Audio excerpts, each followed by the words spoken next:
Okay, good morning all of you. तो चलिए आ जाए, आज पढ़ेंगे एक और नेक्स्ट पीरियोडिक प्रॉपर्टीज।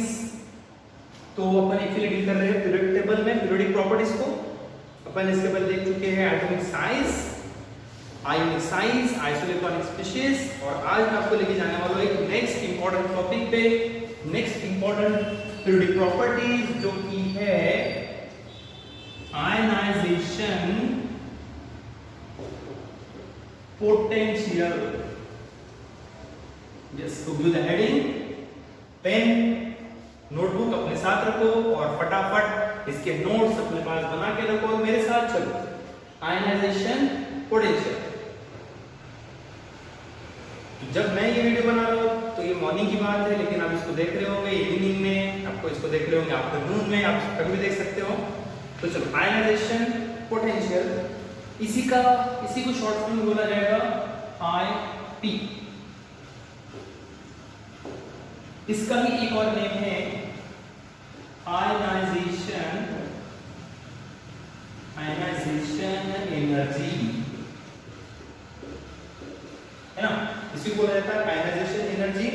इसका ही एक और नेम है आयनाइजेशन एंथैल्पी। तो ये है आज का टॉपिक अपना, आयनाइजेशन पोटेंशियल चेक करना है, इसकी एनर्जी चेक करना है, आयनाइजेशन एंथैल्पी चेक करना है। इसी को शॉर्ट फॉर्म में बोला गया आईपी। ये बड़ा अच्छा लगता है मुझे, आईपी। तो सबसे पहले तो as it is as usual हमें पता है कि जब भी कभी हम कोई पीरियोडिक प्रॉपर्टी चेक कर रहे हैं, सबसे पहले उसकी डेफिनेशन, देन जाएंगे उसके फैक्टर्स, एंड देन लास्ट में जाएंगे उसके ट्रेंड्स एंड देन एक्सेप्शंस। तो इस तरह से आज का भी क्लास अपना बनेगा। तो चलो स्टार्ट करेंगे। सबसे पहले उसकी डेफिनेशन लेंगे। क्या है ये डेफिनेशन, क्या है ये टर्म, इसको अंडरस्टैंड करेंगे, कांसेप्ट एक अंडरस्टैंड करेंगे इसका। तो आईपी क्या चीज है?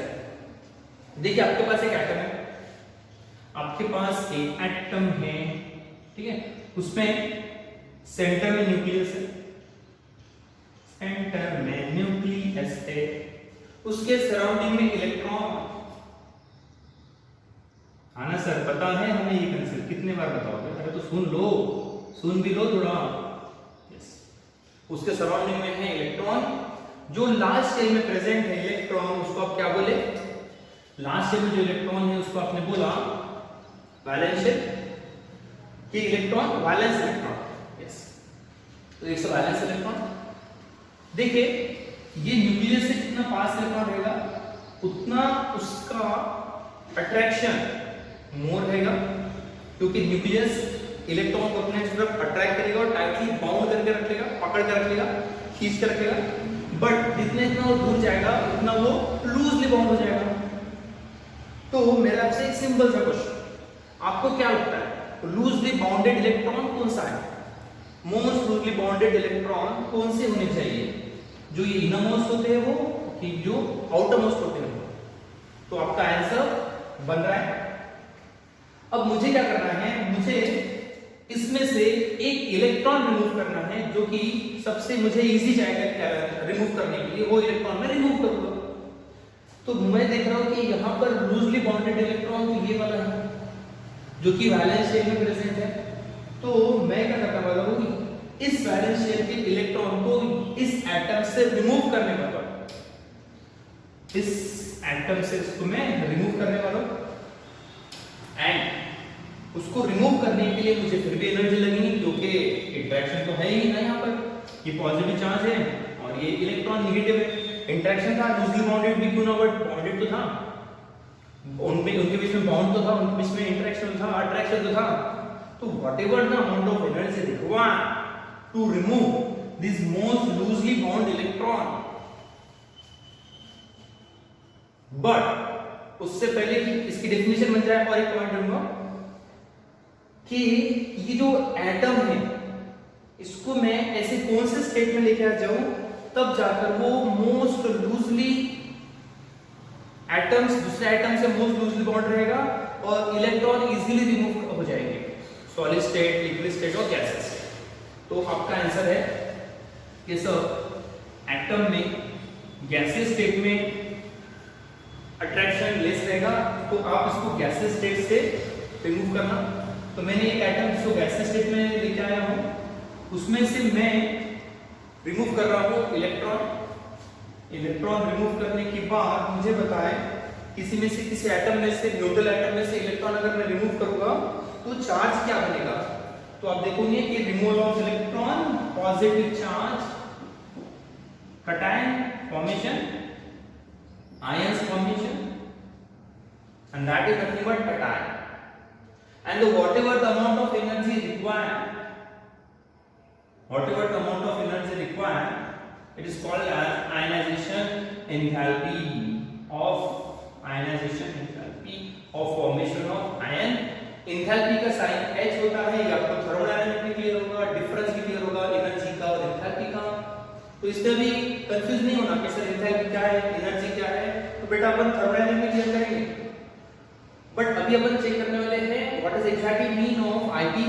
तो देखो मैंने एक एटम है, उसमें से इलेक्ट्रॉन रिमूव किया, एक एटम है उसमें से इलेक्ट्रॉन रिमूव किया, and whatever the amount of energy required to lose that most loosely bound electron from its gaseous state to produce cation, and that energy is nothing but ionization potential. Simple see things है कि एक atom है उसमें से electron remove करना है, कहां से, गैसियस स्टेट में लेके चल जाओ एटम को, और वैलेंस शेल से इलेक्ट्रॉन रिमूव करो, तो जो एनर्जी लग रही है that energy is called as ionization potential.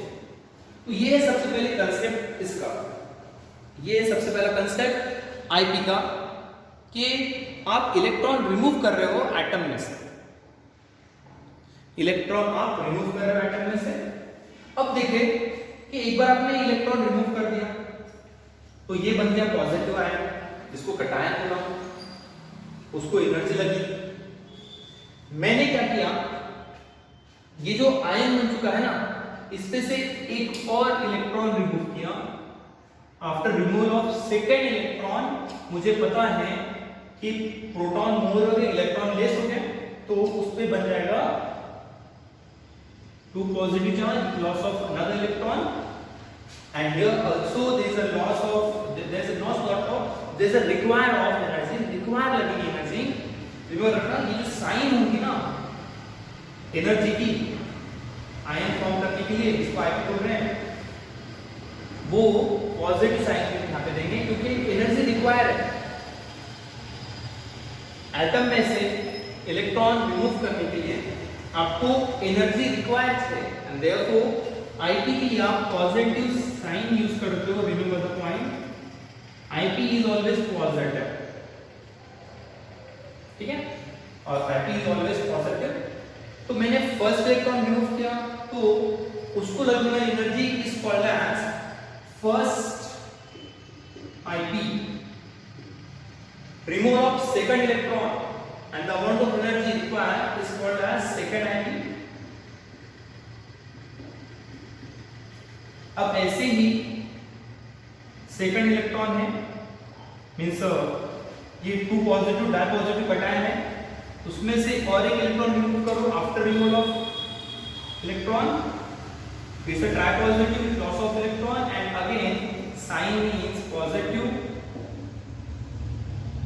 And it's a third ion. अब जैसे जैसे आप इलेक्ट्रॉन रिमूव करोगे वैसे वैसे उसको आप लिखते जाओगे फर्स्ट, सेकंड, थर्ड। अब देखिए एक पॉइंट हमें चेक करना है कि कंपैरेटिवली इलेक्ट्रॉन रिमूव करना कौन सा इजी है। तो आ जाओ रिलेटेड टॉपिक पर। जब मैंने पहले इलेक्ट्रॉन रिमूव किया, after removal of first electron, nuclear charge increase हो गया, क्योंकि इलेक्ट्रॉन कम हो गए और प्रोटॉन बढ़ गए। Nuclear charge increases, nuclear charge increases, effect nuclear charge increases, and therefore size decreases. यहां पे उसकी साइज डिक्रीज होगी आयन की। साइज अगर डिक्रीज हो जाएगी तो उनमें इंटरेक्शन, अट्रैक्शन और बढ़ जाएगा। अट्रैक्शन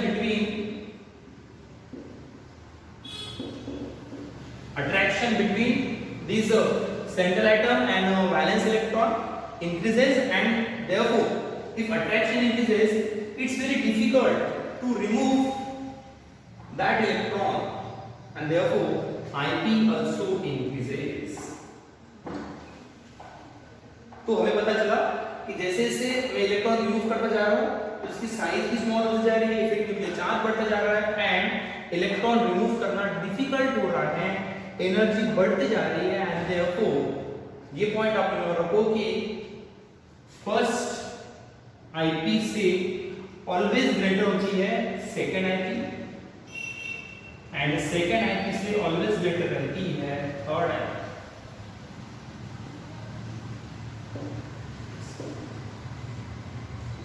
You should remember कि फर्स्ट आईपी से ग्रेटर रहेगी सेकंड, एंड सेकंड से ग्रेटर रहेगी थर्ड आईपी.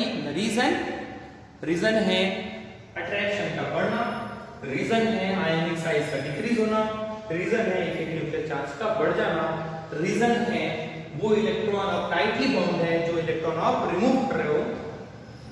तो remember the point, first IP, second IP and third IP is always greater.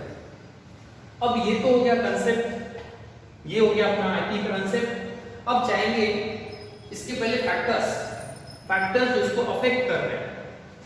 चलो आगे बढ़ेंगे फिर एंड चेक करेंगे इसके फैक्टर्स अफेक्टिंग ऑफ आईपी. क्या है फैक्टर्स जो इसको अफेक्ट करते हैं? तो मेरे साथ साथ चलना है आपको भी और बनाना है आपके नोट्स. तो आज अपन डील कर रहे हैं IP. Yes, what will factors that affects. तो आईपी का जो एक्चुअल मीनिंग है उसको अंडरस्टैंड कर लिया आपने. अब फैक्टर्स पे चलते हैं. Factors, second point, factors affecting. देखो एक पॉइंट क्लियर रखो कि आईपी का एग्जैक्ट मीनिंग समझ लेते हैं. आईपी क्या है? आईपी है एटम में से इलेक्ट्रॉन रिमूव करने के लिए लगने वाली एनर्जी.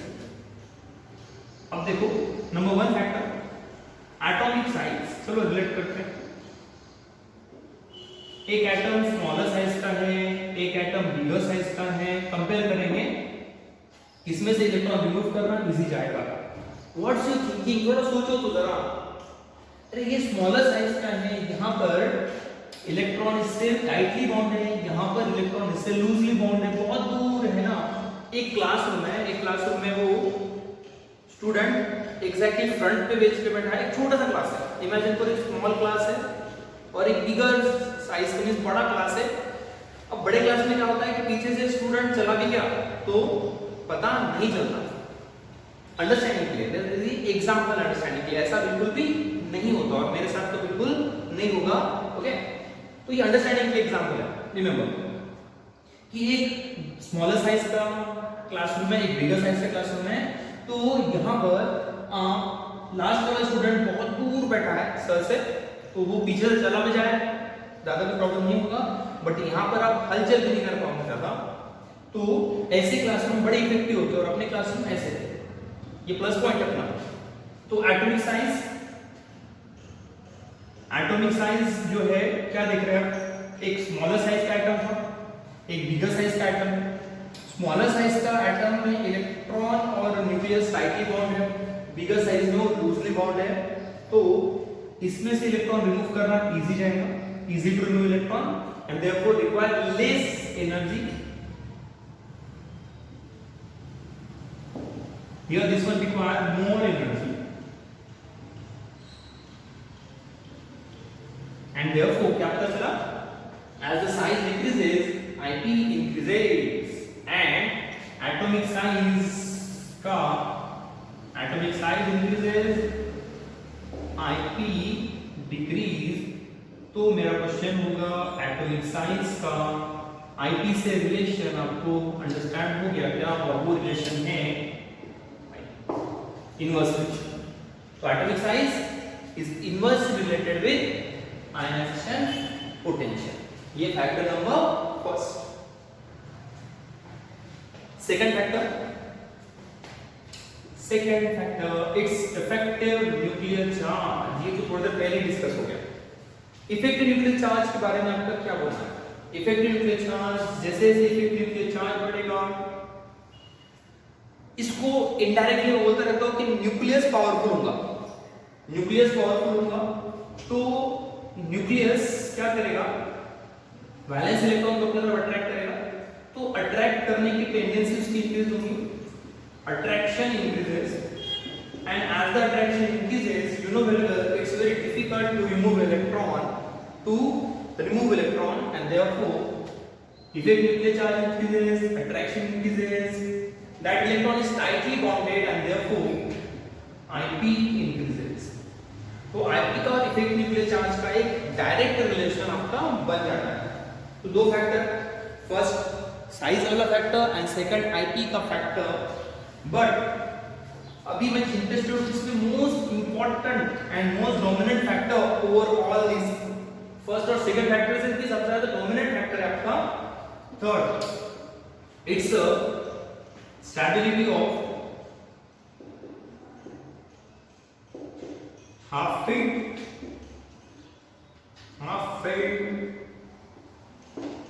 and full filled।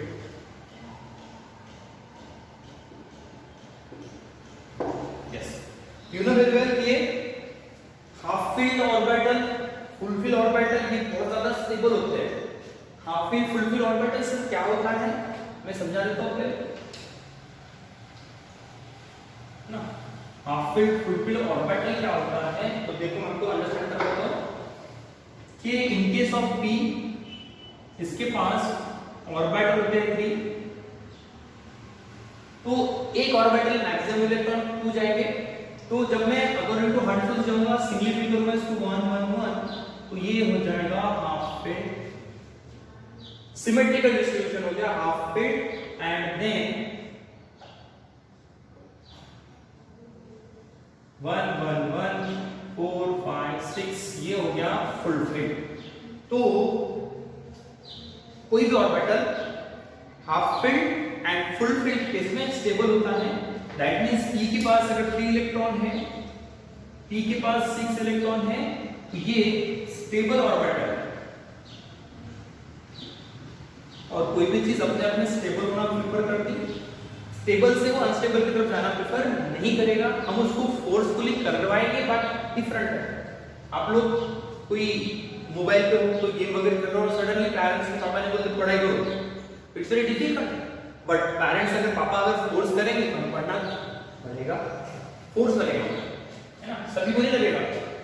जिनको पढ़ाई में स्टेबिलिटी आती है, सर पढ़ाई में किसको स्टेबिलिटी आती है, आना चाहिए। स्टेबिलिटी नहीं आती बट इंटरेस्ट आना चाहिए, वो स्टेबिलिटी फिर आ जाएगी। स्टेबिलिटी आने के लिए, आगे चल के अपने फ्यूचर सिक्योर करने के लिए, अपने आप को कुछ बनने के लिए, अपना मेंटल एबिलिटी को ये करने के लिए, अपने आप को एक्सप्रेस करने के लिए आपको पढ़ना चाहिए। तो stability of half field and full filled orbital, देखो जिनके पास भी जो भी आइटम हाफ फील्ड होंगे, फुल फील्ड होंगे, वो स्टेबल ऑर्बिटल होंगे, उसमें से इलेक्ट्रॉन रिमूव करना डिफिकल्ट होगा। एग्जांपल ले लेता हूं, एग्जांपल दो nitrogen atomic number 7 electronic configuration 1s2 2s2 2p3 electronic configuration देखा इसके पहले। तो 1s2 2s2 2p3 इसके पास s में 2 इलेक्ट्रॉन, p में 3 इलेक्ट्रॉन, p के पास 3 electron, that means this one is stable. p के पास 3 electron, this one is stable. और अगर ये स्टेबल है तो क्या अपना इलेक्ट्रॉन इजीली देगा, अपना इलेक्ट्रॉन इजीली लूज नहीं होने देगा, एंड दैटफॉर रिक्वायर मोर एनर्जी। अब देखो उसके साइड वाला ही ऑक्सीजन है, ऑक्सीजन का एटॉमिक नंबर 8, तो इलेक्ट्रॉनिक कॉन्फ़िगरेशन इसका बनेगा, क्या बनेगा electronic configuration, it's 1s2 2s2 and 2p4 and therefore देखेंगे कि ये जो है p, ये p जो है ये तो इसमें 4 इलेक्ट्रॉन है, 1 2 3, हाफ फील्ड नहीं हुआ, 1 इलेक्ट्रॉन। तो ऑक्सीजन का ऑर्बिटल स्टेबल नहीं है। ऑक्सीजन में से अगर मैंने एक इलेक्ट्रॉन रिमूव भी कर लिया तो आफ्टर लूजिंग 1 इलेक्ट्रॉन देन वो p3 हो जाएगा। दैट मींस ये आफ्टर लूजिंग इलेक्ट्रॉन स्टेबल होने वाला है एंड ये अपना इलेक्ट्रॉन लूज करने के बाद हो जाएगा 2p2 जो कि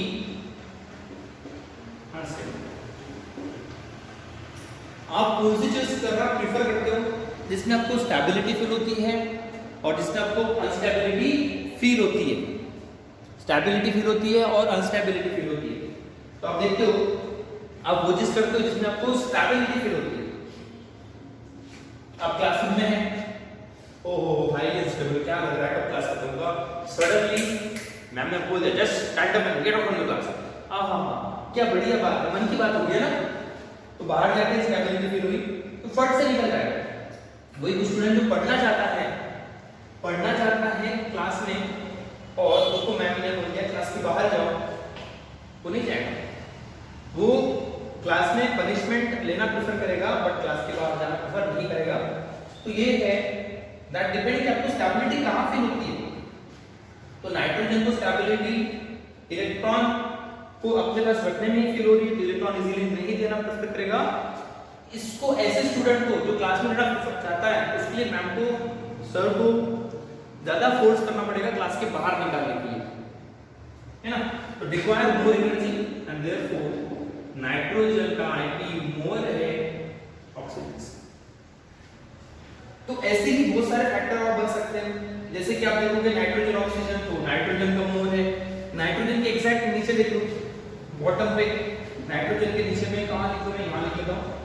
नाइट्रोजन पे देन आएगा फास्फोरस एंड सल्फर, इसका इलेक्ट्रॉन कॉन्फ़िगरेशन हो जाएगा 3s2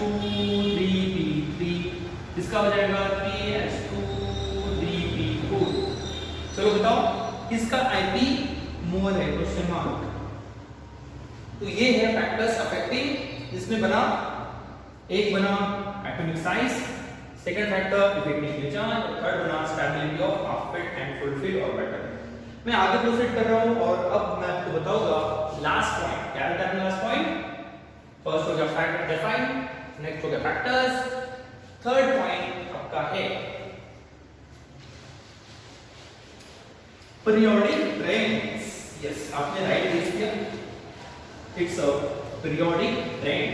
तो पीरियोडिक रेंज क्या कहता है ना? पीरियोडिक रेंज क्या कहता है, कैसे रहेगा पीरियोडिक रेंज? चलो तो पहला क्वेश्चन मेरा रहेगा आपसे कि आप जाओगे टॉप टू बॉटम, है ना। अपन चेक कर रहे हैं आईपी में पीरियोडिक ट्रेंड्स। तो जब मैं ट्रेंड्स की बात करूं तो मुझे बताओ अब आप लोग कि टॉप टू बॉटम, ऊपर से नीचे जब हम जाएंगे तो आईपी पर क्या इफेक्ट होगा? क्योंकि जो है टॉप टू बॉटम आप देखोगे साइज जो है ये इंक्रीज हो रहा है ना। टॉप टू बॉटम साइज जो है ये इंक्रीज हो रहा है। Lithium, sodium, potassium, rubidium, caesium, किस फॉर्मूले से, किस ट्रिक से आपने इसको लर्न किया था बता देना मुझे। ये आपने, आपके पास कौन सी ट्रिक बनी थी इसके लिए? क्योंकि अपने जो ट्रिक बनी है बहुत सारी है, आपने कौन सी ट्रिक से एस ब्लॉक का ग्रुप नंबर 1 लर्न किया? तो लिथियम सबसे स्मॉलर है और सीजियम बड़ा ही बिगर है, ठीक है। तो अब आप जाओगे टॉप टू बॉटम, तो साइज इंक्रीज हो रही है एंड साइज इंक्रीज होगी तो इलेक्ट्रोपॉजिटिव कैरेक्टर बढ़ेगा। It's very easy to remove electron from caesium compare to lithium and top to bottom आप देखोगे कि आईपी जो है वो डिक्रीज हो रहा है बिकॉज साइज इंक्रीज हो रही है। टॉप टू बॉटम तो हो गया, बट मजा तो आता है लेफ्ट टू राइट में। चलो चेक करेंगे नेक्स्ट में। Second is left to right, left से जाना है राइट में। तो यहां पर सबसे पहले तो आप देख रहे हो कि लिथियम है, बेरिलियम है, boron, carbon, nitrogen, oxygen, fluorine है ना। एंड लास्ट में जो है इट्स नियॉन। बिफोर अंडरस्टैंडिंग कि लेफ्ट टू राइट क्या होगा, नाइट्रोजन और कार्बन में क्या बना था पॉइंट। सर नाइट्रोजन की साइज तो बिगर है ऑक्सीजन से, तो यहाँ पे आंसर तो होना चाहिए कि ऑक्सीजन में से इलेक्ट्रॉन रिमूव करना डिफिकल्ट है। बट फैक्टर्स क्या था, स्टेबिलिटी, यहाँ पे डोमिनेंट फैक्टर था स्टेबिलिटी, एंड स्टेबिलिटी के बेस पे क्योंकि नाइट्रोजन हाफ फिल्ड है, नाइट्रोजन का आईपी बिगर रहेगा, इसमें हाफ फिल्ड। अब वैसे ही हम कंपेयर करेंगे beryllium and boron. Listen, beryllium atomic number 4 1s2 2s2 2p2 and boron 2s2 1s2 2s2। अरे क्या कर रहा हूं, 4 इलेक्ट्रॉन ड्रॉ करना है इसके पास, 2s2 and here 1s2 2s2 2p1। अब ये देखो ये ऑलरेडी फुलफिल्ड है और ये अपना 1 इलेक्ट्रॉन लूज करके देन फुलफिल होगा, तो गेस करो किसका आईपी मोर होगा। ये ऑलरेडी स्टेबल है और ये इलेक्ट्रॉन लूज करने के बाद स्टेबल है, ये ऑलरेडी स्टेबल है और ये क्लास से बाहर जाने के बाद स्टेबल होगा, तो ये क्लास से बाहर जाना प्रेफर करेगा। तो इन दोनों में कंपेयर किया जाएगा, तो beryllium, that means in case of अगर मैं जा रहा हूं लेफ्ट टू राइट तो आप देखोगे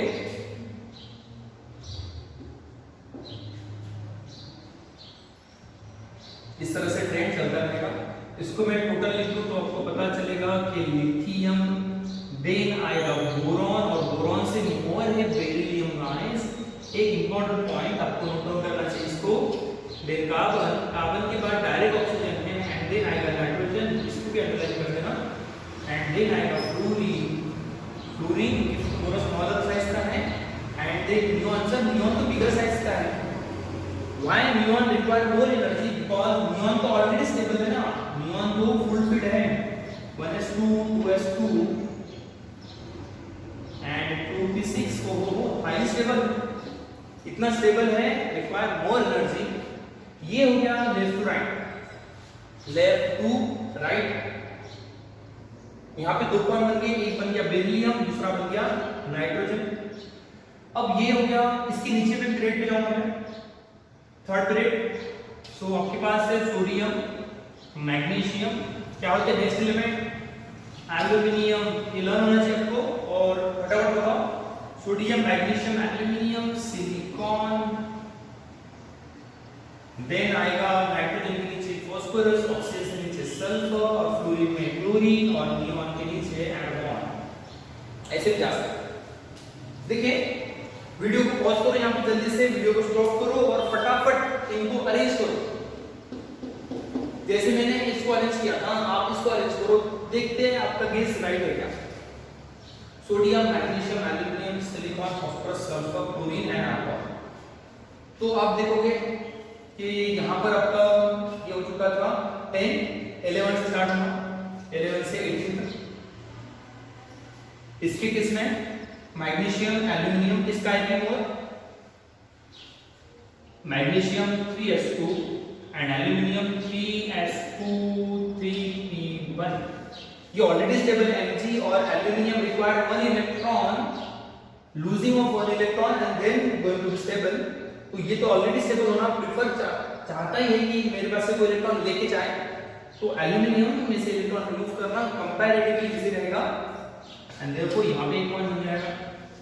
ऐसे ही कंपेयर करो, आप किसको कंपेयर करना पड़ेगा, वो कौन सा एलिमेंट है जिसको आप कंपेयर करने वाले हो। यहां पर अब नेक्स्ट एटम कौन सा है, silicon, phosphorus, phosphorus sulphur, nitrogen के नीचे फास्फोरस, ऑक्सीजन से सल्फर। कंपेयर करो फास्फोरस सल्फर, फास्फोरस ये हो जाएगा half filled already, PsO 3p3, and ये 3s2 3p4।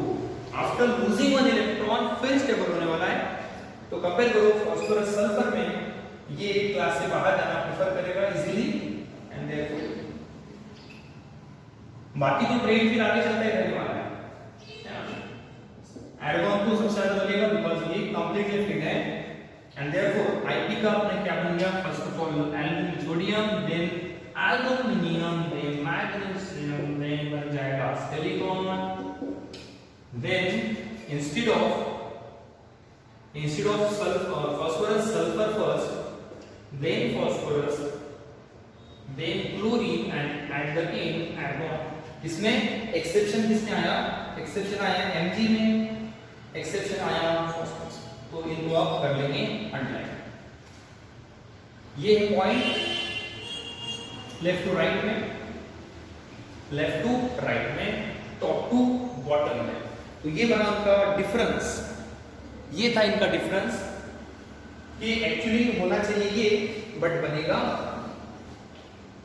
तो ये है, इस तरह से हम कैलकुलेट करेंगे आईपी का वेट। आईपी के 3 फैक्टर्स थे और ये बन गए उनके ट्रेंड्स। तो removal of first IP, removal of second IP, है ना। अब मैं आपको बताता हूँ ये जो था ये फर्स्ट आईपी के लिए था। अब देखिए एक इंटरेस्टिंग क्वेश्चन पूछता है समटाइम, ये तो फर्स्ट आईपी के लिए हो गया है ना।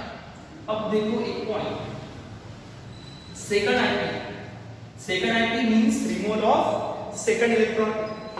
सेकंड आईपी का मीनिंग होगा कि सेकंड इलेक्ट्रॉन को रिमूव करना है, am I right? In case of पूछेगा सेकंड आईपी के बारे में, second IP means removal of second electron, beryllium and boron. पूछता है कि सेकंड आईपी के बारे में बताओ। तो इसका फर्स्ट इलेक्ट्रॉन जब लूज करेगा तो ये बेरिलियम पॉजिटिव हो जाएगा, एंड जब सेकंड लूज करेगा तो इसका बेरिलियम 2 पॉजिटिव। सेम होगा बोरॉन पर भी, boron mono positive and boron di positive. तो यहां से कंपेयर करना है। पहले देखेंगे उसकी इलेक्ट्रॉन कॉन्फ़िगरेशन। यहां पे इसका एटॉमिक नंबर था 4, दिस वन इज 5।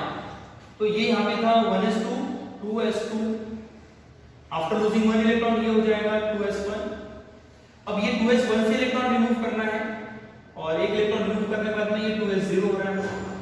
एंड यहां पे कंपेयर करो, बोरॉन था 1s2 2s2 2p1। तो इसका फर्स्ट इलेक्ट्रॉन रिमूव करना बड़ा ही इजी था बोरॉन से, बेरिलियम से, क्योंकि ये स्टेबल हो जाता था। बट अभी कंपेयर करो, अब यहां पर ये ऑलरेडी स्टेबल हो चुका है, तो क्या अपना इलेक्ट्रॉन ये देना प्रेफर करेगा? और इलेक्ट्रॉन देकर ये बन रहा है 2s1। ये पॉइंट भी रिमेंबर रखो कि completely filled is more stable, completely filled है ना, आपकी टोटल डिमांड कंप्लीट हो चुकी है, is more stable than half filled. आपकी डिमांड थी बट वो हाफ हुई है, तो इसके बगैर तो जमता ही नहीं है। जब तक क्लास में एक बार पेन नहीं गिरेगा तब तक क्लास अनसुना है। Completely filled and your half filled. तो completely filled is always more stable than half filled. So this one is stable, more stable. तो बोरॉन मोनो पॉजिटिव से बोरॉन डाई पॉजिटिव जाना require more active. Comparatively this one require because this one is now stable. Sir फिर ये वैकंट हो गया, वैकंट होना prefer करेगा, half field से वैकंट होना प्रेफर करेगा। और बोल सकते हैं कि उतना प्रेफर नहीं भी किया, बट ये मोर स्टेबल से लेस स्टेबल होना कभी प्रेफर नहीं करेगा।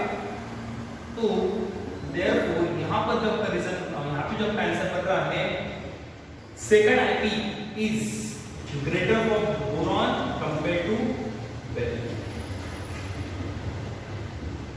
It's for second IP, not to be confused between first IP and second IP. Remember the point. तो ये सब पॉइंट थे IP के। सबसे पहले डिफाइन किया क्या है IP, इलेक्ट्रॉन को रिमूव करने के लिए। फिर देखिए उसके फैक्टर्स, साइज के लिए वो डिक्रीज होती है, इफेक्ट न्यूक्लियर चार्ज से वो इंक्रीज होती है। हाफ फील्ड और फुल फील्ड में से इलेक्ट्रॉन रिमूव करना बड़ा ही डिफिकल्ट है। फिर ट्रेंड देखिएगा, टॉप टू बॉटम वो डिक्रीज हो रही है, बट लेफ्ट टू राइट में सब एक्सेप्शन आए। Beryllium boron, nitrogen oxygen, magnesium aluminium and nitrogen sorry. Then last वाला कौन सा है? लास्ट वाला था नाइट्रोजन के नीचे एग्जैक्टली फास्फोरस एंड सल्फर। तो ये कुछ पॉइंट था एंड ये सेकंड है। फर्स्ट आईपी से ग्रेटर रहेगा सेकंड और सेकंड से ग्रेटर रहता है थर्ड। तो ये अपनी नेक्स्ट प्रोडक्ट प्रॉपर्टी जो अपन ने आज डील की, मैं आऊंगा नेक्स्ट पीरियड प्रॉपर्टी लेकर आपके साथ कल, जो कि है आपका इट्स अभी इलेक्ट्रॉन क्या किए, इलेक्ट्रॉन अभी रिमूव किए, अब इलेक्ट्रॉन ऐड करो, एटम में इलेक्ट्रॉन ऐड करो और देखो क्या होता है वो, तो उसके लिए करना पड़ेगा। चलो बाय।